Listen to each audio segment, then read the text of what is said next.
வணக்கங்க. நாம் எல்லாரும் தினம் 3 வேளை சாப்பிட்றோம். ஆனால் அந்த சாப்பாடு எங்கிருந்து வருது, யாரால் வருது, எப்பயாவது யோசிச்சு பார்த்துருக்கோமா?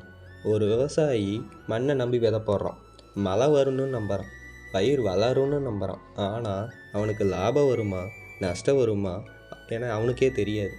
இருந்தாலும் அவன் விவசாயம் பண்ணுறது விடுறதில்ல. ஏன் தெரியுமா? அந்த மண் மேலே இருக்க நம்பிக்கை தான். அதனால தான் இந்த உழவன் மகன் சேனல். நான் ஒன்றும் பெரிய விவசாயியெல்லாம் இல்லைங்க. நான் இன்னும் கற்றுக்கிட்டு இருக்க ஒரு சின்ன விவசாயி வீட்டு பையன்தான். என் ஃபீல்டில் நடக்கிறதையும் நான் கற்றுக்கிறதையும் லாபம் நஷ்டம் எல்லாத்தையும் மறைக்காமல் உங்ககிட்ட ஷேர் பண்ண போகிறேன். நீங்களும் கூட வாங்க, எல்லாரும் சேர்ந்து கற்றுக்கலாம். மண்ணை நம்பி வாழ்வோம். நன்றி.